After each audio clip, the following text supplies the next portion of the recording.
Bon matin, jour 80. 80 déjà de 90. Il ne reste que 10 jours à notre challenge. Incroyable. Alors si tu es comme moi à la 80e journée, célèbre. Yes, j'ai fait 80 jours.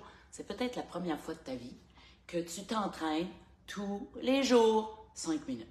Et peut-être que là, pendant l'été, tu vas être prête à faire des randonnées extraordinaires. Tu vas venir nous rejoindre dans les régions du Québec parce que oui, on va aller visiter nos campagnes, on va aller visiter nos montagnes, des endroits de verdure, de villégiature. On va peut-être aller visiter quelques agriculteurs, ou quelques cultivateurs, ou quelques, justement, personnes qui adorent les animaux et qui font que leur viande est délicieuse. Parce que je ne sais pas si tu le sais, mais ça fait plus de 500 jours que je suis carnivore.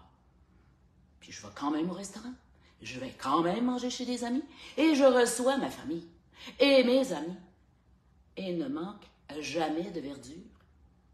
Ils sortent d'ici en étant tellement surprises ce qu'on peut manger quand on est 100% carnivore.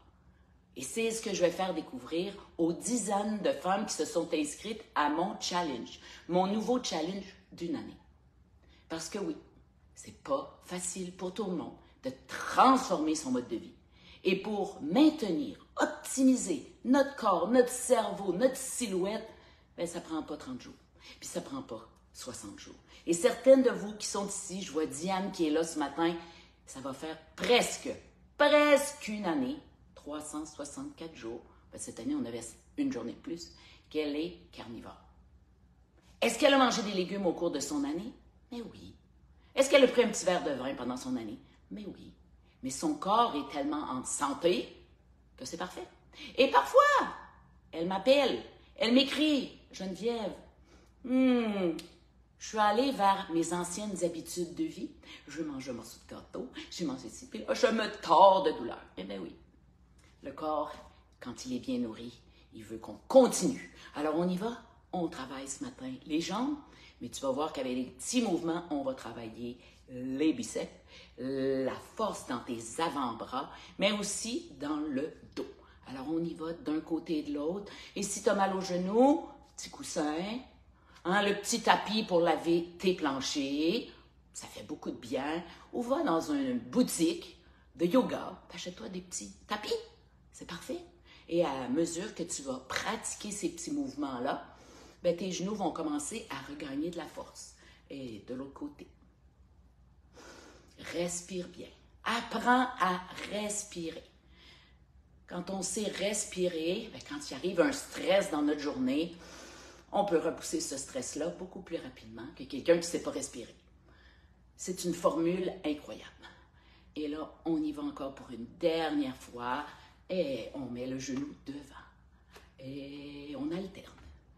Et c'est pas facile de garder, justement, l'équilibre, mais les bras de chaque côté. Il n'y en a pas de problème. Et on y va. Une jambe devant. Travaille bien aussi les mollets, la flexibilité de ta cheville, en mettant juste une petite pression. Ouais, super. Naturellement, si vous avez eu des remplacements de genoux, ben ce matin, c'est plus difficile. C'est peut-être même impossible. Alors faites juste marcher sur place, levez la jambe. L'important, c'est de bouger un peu tous les jours. Et là, on s'arrête. On prend la position petit chien. Les doigts, les poignets sont sous les épaules. Et on va travailler les abdos en envoyant une jambe derrière, les orteils regardent au sol et l'autre bras vient au niveau de l'oreille. Et on tient. 5, 4, 3, 2, 1 et on repose. Et de l'autre côté, pied qui regarde le sol, la main qui est au niveau de l'oreille, le dos est super droit.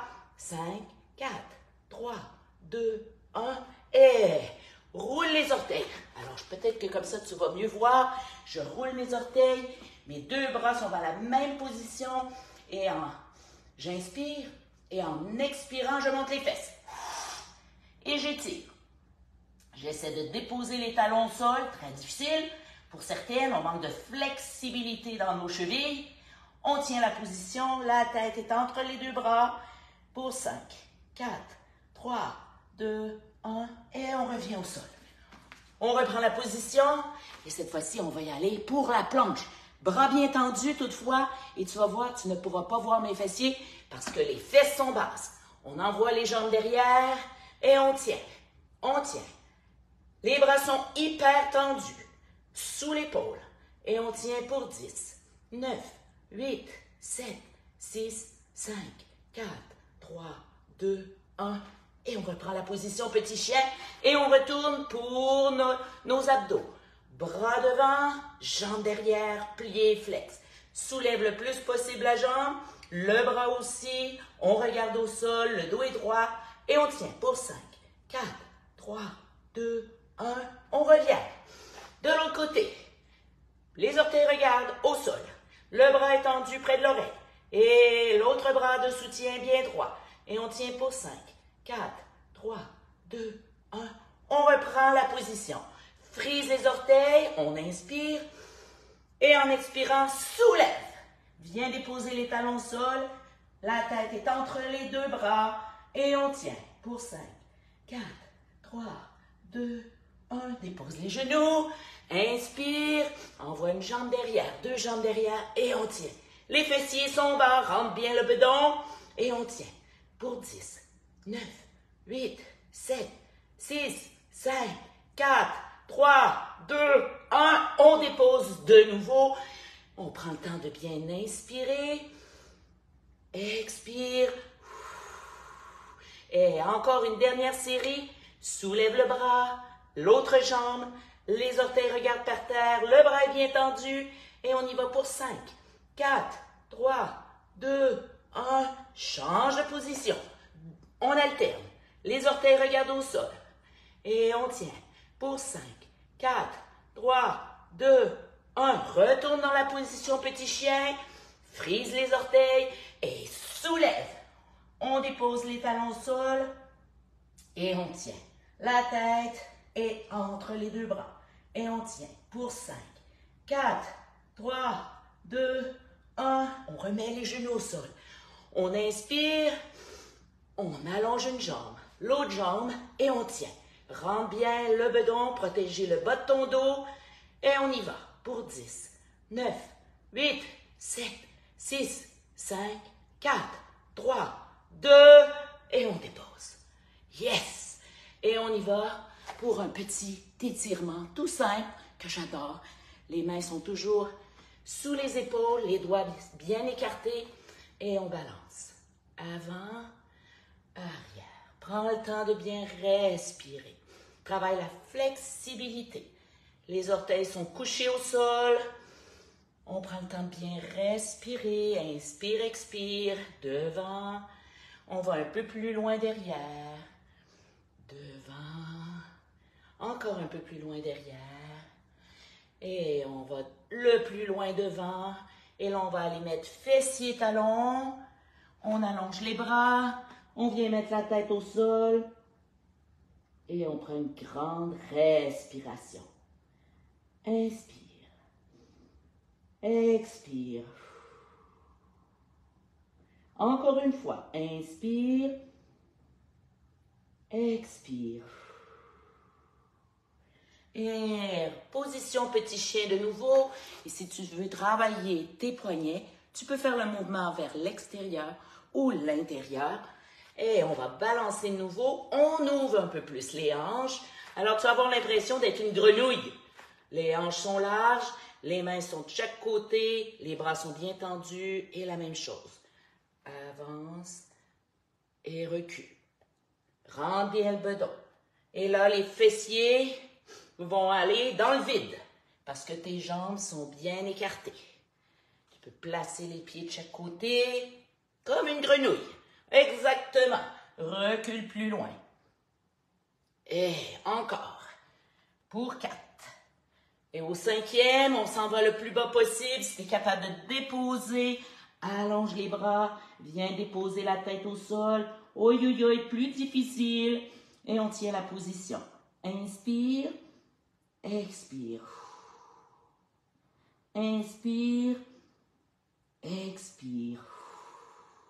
Remonte doucement. Reprends ta belle position. Et voilà. Yes! Notre 80e capsule est terminée. Peut-être que tu as eu chaud. Écris-moi sous la vidéo. J'ai fait tout ça, Geneviève, je n'ai pas arrêté et j'ai chaud. Et si tu n'as pas chaud, ben refais une autre série. Non, c'est pas vrai. C'est vraiment... Si on l'a fait rapidement et qu'on a bien tendu, qu'on a bien fait le mouvement, tu devrais vraiment sentir que ton cœur aussi a travaillé. Alors, prends une belle position, donne-toi quelques minutes pour dire à ton corps comment tu l'aimes, comment il est bon pour toi, qu'il a suivi la cadence. C'est ça l'important. Hein? Plus on le remercie, notre corps, plus il va nous amener où on désire. Et oui, il faut lui parler, il faut lui donner de l'amour. Je t'aime, mon beau corps, et je vais tout faire pour que tu sois optimal. Optimal côté biologique, côté physique. Vous allez voir que votre positivisme, ça va naître comme ça. Hein? Je vois ça tous les jours dans mes programmes. Des filles qui arrivent, là, négatives. Ah, moi, c'est jamais bon pour moi. Moi, j'arrive jamais. Moi, je suis pas bonne. Moi, je suis pas capable. Et puis là, hop, on mange un peu mieux. Puis on mange un peu mieux. Et là, le cerveau, là, il est tellement content parce qu'on a l'impression qu'on mange juste pour notre corps. Eh oui, tout le monde dit, moi, je mange pour nourrir mon corps, perdre ma bédaine, être plus fort. Mais non, mais le cerveau, là, il prend ce qu'il a besoin. Et si dans ta bouffe, dans ton bœuf, dans tes œufs, ben, il y a plein de bons gras pour ton cerveau, ben, tu vas le nourrir du même coup. Et il va te remercier. Tu vas voir plus clair, tu vas être plus positive, tu vas être plus souriante, tu vas avoir l'impression d'apprendre plus facilement, de lire plus rapidement, d'être plus focus, puis d'être moins anxieuse, moins nerveuse, moins dépressive. Je le vois tous les jours. Alors, si ça vous parle, mesdames, que vous voulez aller un peu plus loin que les 5 minutes, bien, ça débute le 1er avril. Et le 1er avril, ben oui, c'est lundi. Puis là, les gens vont me dire, ben moi, je suis pas prête, j'ai plein de choses à faire, je tombe à vacances. On a une année, les filles. Et dans la formation, vous allez apprendre quoi faire en vacances. Parce que vous allez devenir une nouvelle personne en une année. Et vos vacances vont être différentes. Mais il faut commencer à apprendre qu'est-ce qu'on fait en vacances. Combien de gens partent en vacances et reviennent empoisonnés? Ils ont trop bu, ils ont trop fêté. Ils sont restés sur leur chaise longue à rien foutre quand il y avait la chance de faire plein de belles choses. Qu'il y avait des buffets et des buffets et des buffets d'aliments extraordinaires pour eux. Mais on dirait qu'ils ont vu juste ce qui n'était pas sain. Ouais. Ben oui, ils se sont gâtés. Je connais ça. Moi aussi, j'étais à diète toute ma vie. Quand j'allais chez les autres, quand j'allais chez certaines matantes, je me gâtais. Ah, pain blanc, margarine, on n'avait pas ça chez nous. Bonbons, chocolat, on n'avait pas ça chez nous. Je me gâtais. J'en souffrais pendant 24 heures. Ah oui, je n'avais pas réalisé. Non seulement je souffrais dans mon corps, je n'étais pas capable de digérer ça, mais ici, là, mes pensées, là, et que t'es poche. T'es tellement poche. T'es allé chez ma tante une fois, là, puis t'as dérapé totalement. Puis après ça, je me punissais. Est-ce que ça vous parle, ça? Ben oui, je me punissais. Je mangeais pas. Ou je mangeais mal. Puis je me disais, ah, je vais reprendre ça dans une semaine. Ah, je reprendrai ça demain. Là, aujourd'hui, là, ah. Et là, ça dérapait. Puis ça dérapait. Puis ça dérapait. Puis là, je m'en voulais. Puis là, j'arrêtais. Puis là, j'étais stricte, là. Là. Oh non, là, je vais être bonne, là, je vais être... Puis j'arrêtais de manger. Pas totalement, mais assez pour que mon corps dise « Qu'est-ce qu'elle fait là? Es-tu dans le désert puis il n'y a rien à bouffer? » Et c'est seulement quand, justement, j'ai compris que même en vacances, même chez la matante qui cuisine moins bien, même chez les amis qui ne comprennent pas mon processus, ben moi, j'ai besoin de bien me nourrir. Mon cerveau, il a besoin d'être bien nourri. Puis quand je le nourris 365 jours par année ou 364 jours par année, ben, il me remercie toujours. Il prend toujours les bonnes décisions. Il est toujours en amour avec mon chum. Il est toujours en amour avec ses enfants. Oh, il voit ce qui est moins bien. Puis des fois, il est fatigué un petit peu, mais pas fatigué 364 jours par année. Puis il est toujours en rendez-vous à 7 heures AM. Eh oui. Alors, si tu as le goût d'aller un peu plus loin, que ça te parle, qu'il faut transformer tes habitudes de vie, là, tu le sais, ben, pourquoi pas? Pourquoi pas investir sur ta santé pendant une année? Et je le sais, il y en a qui sont déçus, il n'y a plus de 60 jours. Non, il n'y a plus de 60 jours. Parce que même celles qui ont joint 60 jours, ben, ils sont encore à la formation. Ils sont encore là, certains lundis soirs, pour écouter, puis se motiver, puis arrêter de déraper, puis arrêter de se sentir coupable, puis arrêter de se sentir poche, puis qui n'ont rien compris, puis que ça ne marchera jamais, puis qui vont commencer à prendre leur petit gras autour de la bédaine. Mais non, vous ne recommencerez pas. Quand vous allez avoir compris quoi faire, là, vous allez être comme moi. Vous allez avoir compris qu'on se choisit. On se choisit en premier pour être meilleur avec les autres. Mais oui, moi j'ai commencé pour moi, pour mes enfants. Puis là, je fais ça pour mes parents. Je pensais jamais dire ça. Ben oui, il faut que je prenne soin de mes parents. Je fais ça aussi pour mes petits-enfants. Parce que là, j'ai 2 petits bébés. Un petit bébé de 8 jours aujourd'hui et de 10 mois. Et je me promets d'être la première de leur montrer la Tour Eiffel. Je l'ai fait avec mon fils le plus jeune, à 14 ans, lors de sa journée de fête, on était dans la Tour Eiffel. Monsieur Musée voulait aller dans une ville où il y avait beaucoup de musées. Ben oui, mon fils à 14 ans visitait des musées. Il dessine, il prend des photos, il est musicien. Ça lui disait. Ben, on lui a montré, mon chum et moi, Paris. Ben, je me promets, moi, grand-maman, à 70 ans, d'être capable de partir avec mes petits-enfants puis leur montrer la Tour Eiffel. Alors, si c'est un rêve à toi, ben, il faut que tu sois assez en forme pour prendre l'avion de tes petits-enfants, mettre la valise des petits-enfants en haut, parce qu'ils vont arriver avec plein d'affaires, là. Il faut que tu marches l'aéroport. Il faut que tu ailles le guts d'amener ces enfants-là à Paris. Prendre le métro, pas trop énervé, parce qu'en vieillissant, des fois, là, qu'on s'énerve pour rien. Il faut être capable de tout faire ça. Et moi, ben, ça sera dans 10 ans. Alors, 10 ans à me maintenir optimale pour faire une sortie, une semaine à Paris avec mes petits-enfants. C'est ça ma motivation. Et c'est ça qui fera que pendant 10 ans, je n'arrêterai jamais. Jamais. Pour pouvoir aller à Paris, voir la Tour Eiffel avec peut-être 2, 3, 4 petits-enfants. Alors sur ce, je te souhaite une superbe journée. Et naturellement, capsule 81 demain, 7h. Bye les filles.